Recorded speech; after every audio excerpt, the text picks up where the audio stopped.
On today's episode of Time About the Movies, 3 ordinary high school kids suddenly get superpowers, but one of them may be using them for very evil purposes. We take a look at Chronicle, the latest found footage film, and one of the few really good ones. We also have Daniel Radcliffe in his first major feature film off of Harry Potter, The Woman in Black, and we have John Krasinski and Drew Barrymore in the family adventure Big Miracle. 3 films to take a look at on this Super Bowl weekend, February 3rd, 2012.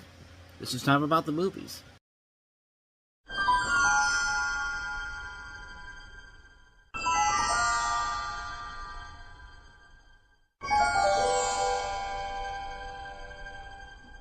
Problem.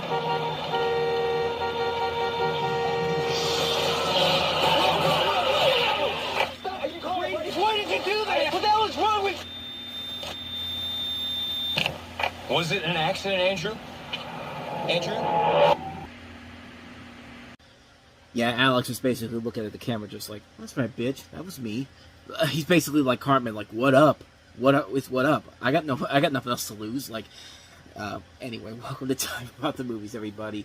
I'm sorry for that opening, but welcome to the show. Today we are taking a look at the 3 films that make up February 3rd, 2012. So, what did people go to the box office to see before we saw the big game between the Giants and Patriots on Sunday? Well, we had the first of the big new releases, and that is Chronicle. Presented as found footage from various cameras, you have Dane DeHaan, Michael B. Jordan, and Alex Russell as a group of Seattle friends. I guess Andrew was the one who was doing that. Sorry, but yeah, I got the names mixed up there. But they play these group of Seattle friends who gain powerful superhuman abilities and use them for mischief and personal gain until one of them, Andrew, begins to use his power for darker purposes.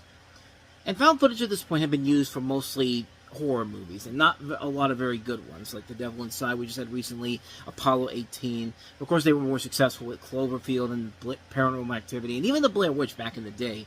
But here's one that's taking it to and using it for something very different outside of the horror movie genre. We'll have another one that takes it outside of the horror film genre with Project X coming up within the next month. And does it work outside of the horror genre? I would like to say yes, it does, because not only does it work here, it works really well. I really enjoyed the hell out of this movie when it came out. And it's a fun idea, taking a superhero movie with found footage and not using the word superhero once at all. Plus, I like the way that the footage is presented through various cameras. I think that's a nice little touch there. You know, one of the big complaints about the movie that you kept hearing about was the idea that the leading girl character has a camera as well. It's pretty unbelievable, and it's just kind of like, she kind of serves the purpose of providing other camera shots when Andrew isn't on screen. I mean, you see all the different cameras going across these characters throughout the course of the movie. And I like the fact that you like all the actors in here. They do a really good job in their roles. You like all of them. You even like the antagonist of the movie, Andrew. You know, you can understand why he's using his powers for evil. His life sucks. Nobody really likes him. His dad's a fucking dick. His mother's on the brink of death. You're really hoping things are going to turn out for this kid, but at the same time, he's got more than enough good reasons to use his powers for evil. For a movie like this that has a $12 million budget, the visuals look incredible, too. I mean, this isn't like G.I. Joe The Rise of Cobra or X-Men First Class levels of really lackluster visual effects. These look legitimately good. Like, these are like District 9 type of numbers here. And you have a first-time director in Josh Trank, and also a writer who has not written before in feature film form with Max Landis, the son of John Landis. This is their first time working on something like this, and they do a really good job making this look authentic, and it looks really good. I mean, if there's really one complaint I would have about the film, I would say that the climax does go a little bit too long for its own good. They really make it seem like Andrew is invincible against everything. He can levitate cars, he can hurl buses at people, he can use his hands to shoot somebody, and yet the only thing that can stop him is a spear from a statue going through him. I don't know, I just thought there was a much better way you could have ended that in general, but again, that's just a really, really small flaw of a really, really damn good movie. It's a really good film. It works in the way you expect a found footage film to do. It's one of the best found footage movies I've ever seen. This is right up there with Cloverfield, man. This is a strong, strong movie that continues from a very strong year of really solid films that we've gotten in 2012. So far, 2012 has been the complete opposite of 2011, where we had those rough months of lackluster movies one after another. But we're starting to get a lot of good stuff early on in the year. We've had some good ones to talk about already with Haywire and now this. And also we have some other ones coming up today as well, as we have our next movie here. That is Daniel Radcliffe in The Woman in Black. Daniel Radcliffe. The Woman in Black. Rated PG-13. In theaters Friday. Well, it's a Hammer horror movie. Of course it's going to be good. And Hammer hasn't done anything of noteworthiness in a while, too. I mean, it's been a long time since we've covered a movie from them. But you have this movie which stars Daniel Radcliffe, Kieran Hines, Janet McTeer, and Liz White and Sophia Stuckey. And it takes place in 20th century England following a young, recently widowed lawyer who travels to the remote village where he discovers that the vengeful ghost of a scorned woman is terrorizing the locals. So, essentially, Harry Potter's girlfriend didn't make it too much longer after this movie.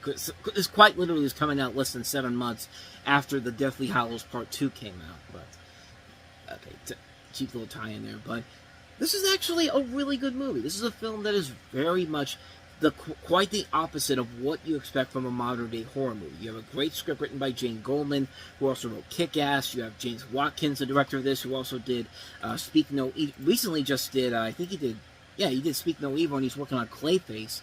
I mean, the new Clayface movie. So he's a really good director.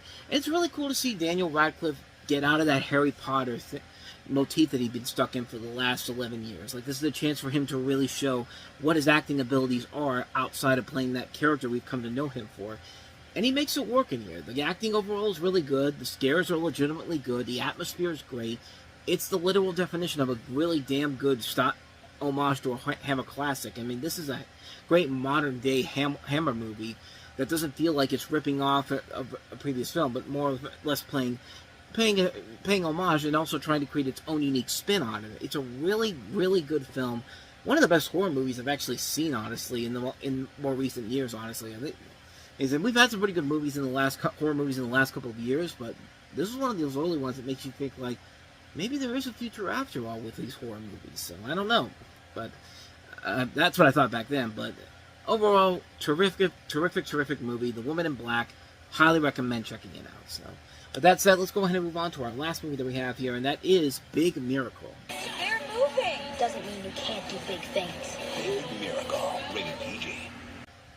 And then the big twist is that it's actually a dream, and the whale's been dead for like months now. I mean, it's like that Simpsons episode where Lisa tries to save the whales, and she thinks she's finally done it, and everyone's celebrating, and then it turns out to be a dream, and the whale's been dead for like several hours now. It's just like, it literally could have gone in that direction, honestly, but it does not do that. And essentially, this is Universal's answer to Warner Brothers' Dolphin's Tale, which is very funny because this was originally intended to be a Warner Brothers movie. It was pitched at Warner Brothers, and then they decided to pass on it, and then it went over to Universal, and essentially now it's Universal's answer to Dolphin Tale, which was the big success in the fall.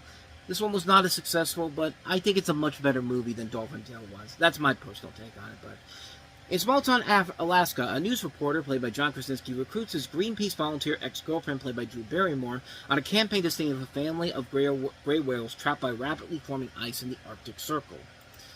And the reason why I like this more than I do something like Dolphin Tale works for what it's trying to accomplish. I mean, Dolphin Tale was a movie that is basically the crowd-pleasing family film where, you know, nothing really can go wrong, and even when it does, it's just like, it's okay because the dolphin will survive at the end of it, even though it doesn't have his tail and all that. But it worked for what it was. This one, I think, took a lot more chances with it. I think it has a bunch of better cast involved in it. I mean, John Krasinski's really good in here. You also have Drew Barrymore, Kristen Bell, Vanessa Shaw, Stephen Root, Ted Danson, Dermot Mulroney, Rob Riggle, Tim Blake Nelson, James LaGrosse, Andrew Daly, John Michael Higgins.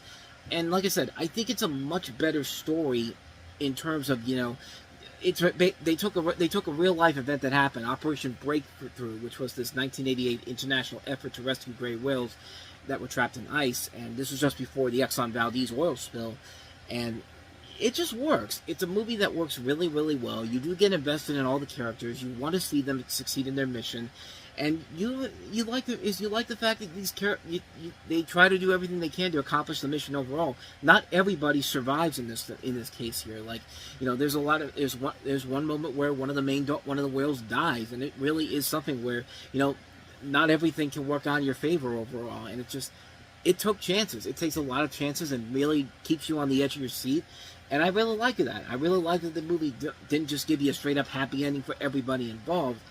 It just works. It works, I think, a whole lot better than something like Dolphin Tale does. Like I said, it wasn't a big box office hit overall. It actually was a flop when it came out, but I think it's definitely a much better movie than Dolphin Tale is. I think it's a much stronger film. I think it's a very enjoyable film. It's one definitely worth checking out. It's rated PG, of course, for language, which if Captain America's watching this, I would stay away from that one. And he knows that that's never going away anytime soon.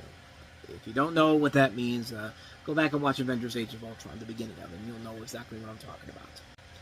And on that kind of a lame joke, we wrap up this episode of Time About the Movies. And the next time we meet, we'll take a look at the films that came out pre-Valentine's Day weekend. Pretty stacked weekend when you look at the numbers. We have Channing Tatum in another one of his big movie releases of the year, along with Rachel McAdams. Hey, it was with Amanda Seyfried 2 Februarys ago, so might as well put him with Regina George in The Vow, based off of a Nicholas... Is this based off a Nicholas Sparks book? I think it is, but don't quote me on that. I'll have more when we get to that tomorrow. But we also have Denzel Washington and Ryan Reynolds starring in Safe House, the movie that you would think would work, and yet surprisingly it doesn't. I'll explain more about that tomorrow. We have the sequel to Journey to the Center of the Earth with Journey to the Mysterious Island, which features Dwayne Johnson and not Brendan Fraser in this one. And then we have the 2012 3D re-release of Star Wars Episode 1, The Phantom Menace. Why are they re-releasing it? I don't know. They're just doing it. So we'll take a look at that. We'll take a look at that and all the other movies coming up tomorrow on the show. So stay tuned for that. But with all that said, thank you so much for watching this. I hope you enjoyed it. If you did enjoy this, please do me the honor of going to the like button and hitting that. Hit the notification button. Hit the subscribe button. Subscribe button, then the notification button. And then also don't forget to check out our playlist, and don't forget to check out the last episode we did. So with all that said, whether it's in the past, the present, or the future, I will see you at the movies. Take care.